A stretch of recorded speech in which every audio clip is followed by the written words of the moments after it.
אני עושה סרטון לכיתה א', עוד שנה וחצי אני עולה, ורק כתבתי את השם, צריכים להמשיך את שם משפחה שלי, פה, זה אלברט, אז פה כתבתי אביב, ואני צריכה לכתוב אביב אלברט, אוקיי, אז תכף נעשה את זה, אחר כך ב', ילדים אחר כך ב', אם אתם יודעים לקרוא, כי אני עדיין לא יודעת לקרוא, אז אתם תדעו מה כתוב, כל הילדים שצופים, ואם לא, אתם יכולים גם לבקש מההורים עזרה. אחר כך, אחרי ב', ילדים אני רק שואלת את ההורים שלי, כי אני בעצמי לא יודעת. שהם מקבלים עזרה, הרי בשביל זה באים לכיתה א', בשביל שהמורה תלמד. ריש. ומי שמתכונן לפני, אז אח שלי גם פה. תגיד שלום אח שלי. הנה אדם אלברט בא להגיד שלום. שלום, אתם מכירים אותי שתי סרטונים שעשינו. ועכשיו הנה אמא שלי באה להגיד לכם שלום. שלום ילדים, באתי להגיד לכם שלום, ולהגיד גם לאביבי שזה ממש מרגש טוב לבקש עזרה שלומדים לכתוב. ביי ביי. כי כמו שהמורה עוזרת בבית ספר, אז גם ההורים עוזרים בבית, וגם האח הגדול. אנחנו מלמדים את אביב, כי היא רוצה ללמוד, וזה מעניין אותה, והיא רוצה לבוא כמה שיותר מוכנה לכיתה א', אז בטח שמבקשים עזרה מההורים. די אדם, רגע, הוא צועק ככה גדול וזה בסדר, כי אמא אמרה, אמא זה בסדר שיצא לי ככה כתיבה למטה טיפה. יצא לי טיפה כתיבה למטה, אז זה מצוין, זה ממש מצוין. רק שאלתי את אמא שלי, כי אמרתי לכם. יאללה, עכשיו ממשיכים. מה אחר כך? ריש. ריש, נכון? ט'. יפה. אני יודעת לכתוב את השם ואת השם משפחה שלה. כל הכבוד. הנה. אז ילדים, עכשיו כתבתי, עכשיו אני עוברת לשלב הבא. תראו ילדים, ואפשר גם, אתם יכולים לקטות את זה. אמא שלי קיבלה את זה מהעבודה, ולפני שאני רוצה להמשיך את הסרטון, קודם תירשמו לערוץ, תפעילו את הפעמון, ותנו לייק ענק לסרטון. יאללה בוא נמשיך. אני אשב פה, קדימה, עכשיו הוא מקריא לכם, ואז נעבור לשלב הבא. מיכל עולה לכיתה א', חלק א', עוד מעט זה קורה, אני מרגישה את זה באוויר, אני פתאום גדולה, מרגישה יכולה את כיתה. גם אני מרגישה גדולה. ילדים. שואלים אותי כל מיני אנשים מה אני חושבת ומה אני מרגישה, אני לא כל כך מבינה מה הם רוצים, והאם יש בכלל תשובה נכונה, בסוגריים, בראש שלי מסתובבות כל מיני מחשבות, חלקן טובות ואחרות פחות נעימות. מה יהיה בשנה הבאה? מי תהיה המורה? האם תהיה נחמדה? האם יהיה לי זמן לשחק עם חברים? ואז אני חושבת שאולי זה יהיה דווקא נחמד להכיר ילדים חדשים וללמוד משהו מיוחד. פתאום בבטן מתחילים להם רגשות מוזרים, של שמחה ועצב מעורבבים. מצד אחד אני מחכה ומצפה, ומצד שני אני ממש לא רוצה. אני חוששת שאתגעגע לגננת בגן, ולכל מה שידוע ומוכר לי כאן. ובלילה במיטה לפני שאני נרדמת, שוכבת בשקט ועיניים עוצמות. כל המחשבות והרגשות מתערבבים לי בראש ובלב, כמו סלט אחד גדול, ואני לא יודעת מה לעשות עם הכל. נגמר. ביי אדם. יאללה ילדים, אח שלי עובר, ועכשיו אמא שלי באה. הנה עוד פעם שלום לאמא שלי. שלום. אדם לא. כשאני חושב על כיתה א', אני מרגיש בלב. אוקיי, אני יודעת. הקיפו בעיגול, מה אתם מרגישים? אוקיי, אני יודעת. אפשר להקיף כמה ופה, רגשות ביחד, נכון? רגע, פה מה עושים? מה שפה אביב הולכת לעשות זה לסמן. מה אני מרגישה שאני עולה לכיתה א'. בדיוק. וזה יכול להיות כמה רגשות אביב? כן. זה יכול להיות גם רגשות טובים וגם רגשות פחות טובים ביחד? כן. כי אני קצת חוששת שלא יעלו אותי חברים לכיתה א', אבל רוב הסיכויים שהייתי חבר אחד שיעלה. כי יש לי חבר שיש לו אח גדול. נכון. בכל מקרה חבר אחד יהיה. אז ילדים, יאללה, ממשיכים. מי מקריא לך את הרגשות? אני רוצה. בחרתי ילדים אותי. 1. שמחה. 2. עצב. 3. תקווה. 4. פחד. 5. בושה. 6. כעס. 7. הפתעה. 8. התרגשות. 9. בלבול. 10. אהבה. טוב, אז ילדים, עכשיו אני מקיפה את כל הרגשות שבא לי. אוקיי? יאללה, אחר כך אני אראה לכם, בוא נראה לכם קודם את התמונה שזה לא מוקף. אתם רואים או לא? רואים את זה. יופי, הנה, אז אני, זה שמחה. לא, זה הפתעה. אוקיי, אז שמחה זה זה. יפה. ילדים, רק רציתי לדעת.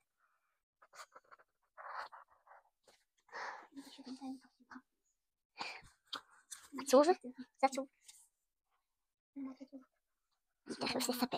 אחרי שאני אקף את זה, הנה, אז יש לי 4. טוב, אז שמחה.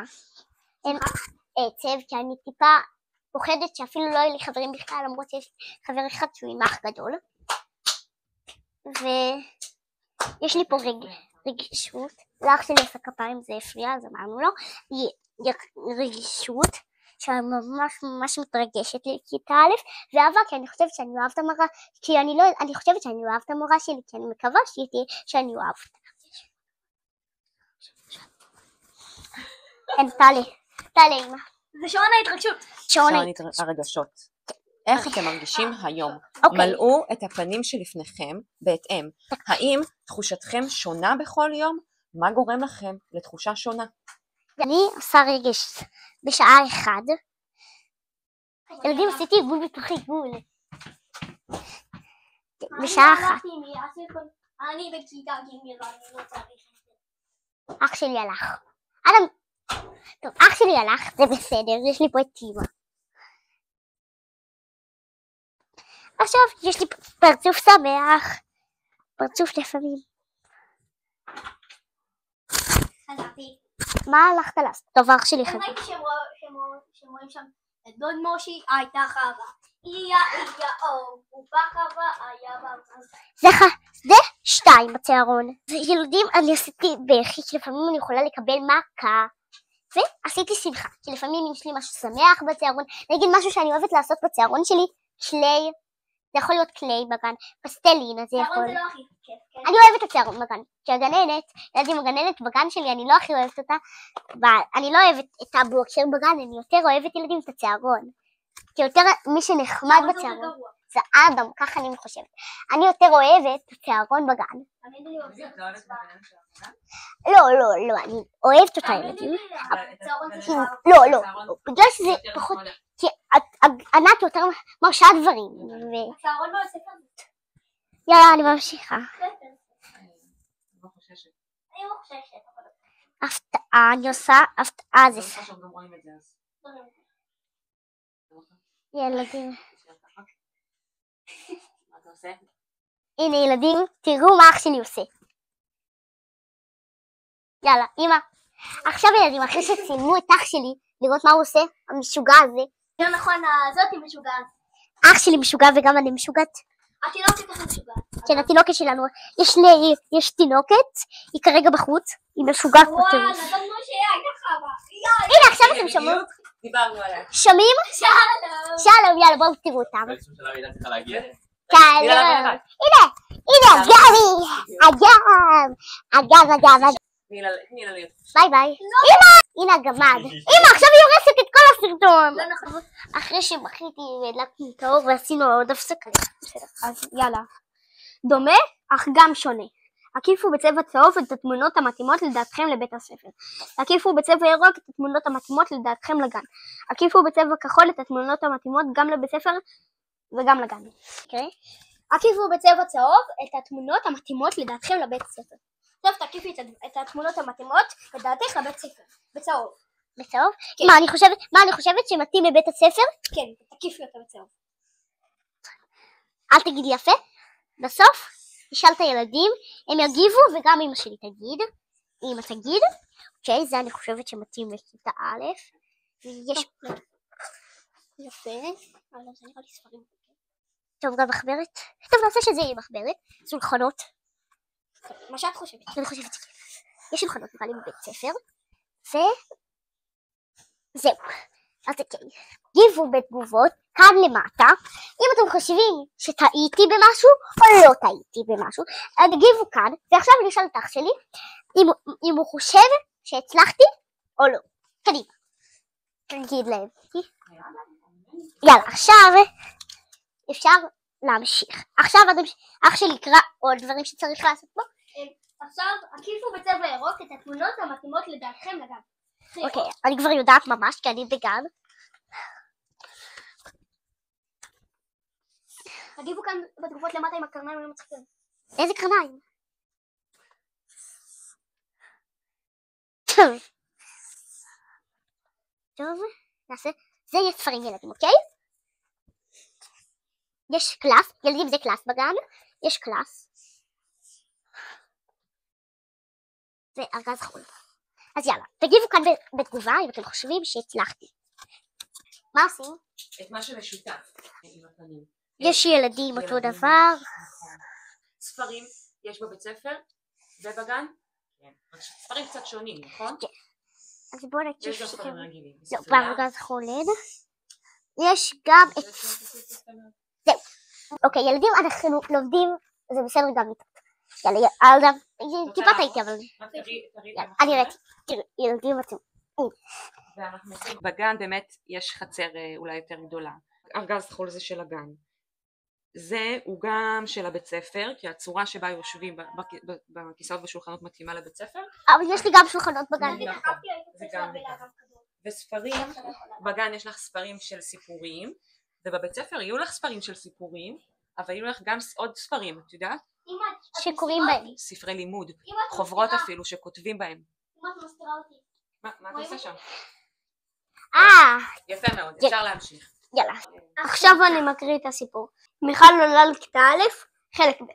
יום אחד בלילה לפני השינה, וסיפרתי לאמא מה אני מרגישה.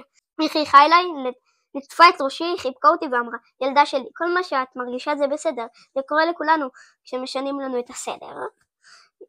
ועוד היא הוסיפה ואמרה, חשוב לנו לזכור שבסוף הכל יעבור, קחי נשימה איטית, ועוד אחת, יזכרי במקום או דבר שאת אוהבת במיוחד, ובכל פעם שהפחד או העצב יתעורר, זכרי שלבסוף הוא יעבור והלב יתגבר. וכך באמת היה באותו לילה, עצמתי את עיניי, נשמתי נשימות איטיות ועמוקות, העליתי בראש מחשבות טובות, ולא הרגשתי איך עיניי נעצמות.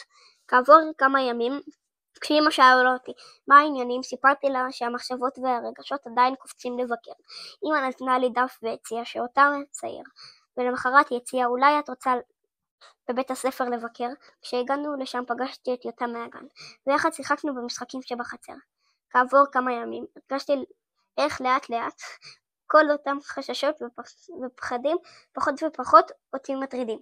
וכשהגיע היום הראשון ללימודים נכנסתי לכיתה, שמתי נשימה עמוקה, חשבתי מחשבה נעימה ומתוקה ואמרתי לעצמי, אני יכולה. אוצר הכוחות שלי, נסו להיזכר בפעולה שהתקשיתם לעשות, שהתאמנתם עליה עד שלבסוף הצלחתם להתמודד איתה. לדוגמה רכיבה על אופניים, לימוד שחייה, מה עזר לכם בהתמודדות? ציירו את הכוחות שלכם. אוקיי, אז אני מציירת בהתעמלות אומנותית, ילדים. יש לי בהתעמלות אומנותית, ואני ממש אוהבת להיות מצטיירת, ואני ממש משתדלת. ממשיך. טוב, אז אני עושה שאני עושה שפגאט, והנה הרגליים שלי, הנה הגוף שלי. ילדים, זה לא חיכה לצייר אותי בשפגאט. איזה כוח את חושבת עזר לך ללמוד לעשות שפגאט בזמן כל כך? שחשבתי על דברים טובים, שאני מאמינה בעצמי, ילדים גם לכם, שאני מאמינה בעצמי שאפילו אם קשה לי טיפה בשפגאט, באמת קשה כי זה ממש מתחיל את הרגליים. אם קשה לי בשפגאט אני לא מוותרת, ובסוף שלא ויתרתי, אתם יודעים מה קרה? יש לי ספסל וזה יותר קשה לעלות, כי שמים רגל אחת ממש גבוה ורגל אחת נמוך. אז יש לי ספסל והייתי מתמודדת, ואז שמים הרגל, וזה ממש קשה וגם על זה התגברתי. אז זה מה שנתן לי להאמין בעצמי. נתן לי להאמין בעצמי, וזה הכוחות. ויש לי עוד חוג שטיפה היה לי קשה לעשות, בחרתי, עשיתי פסל ממש קשה, אני אדגים לכם. עשי דוגמה. ככה, שעושים כזה קטן, שעושים גשר כזה קטן, ועשית את זה אלמות, זה כזה ככה, ועושים אופה, אז זה היה ממש קשה ועדיין הצלחתי, התגברתי על זה. לא, אבל האמנתי בעצמי, זה גם קשה לי. זה מה שעוזר לך להאמין בעצמך? שהאמנתי בעצמי ועדיין כאב לי ועדיין מאמינה בעצמי. אבל לפעמים אם ממש ממש קשה לי, אני יורדת ואז ממשיכה. את נחה. כן, נחה. כן, כוחות טיפה, ואז.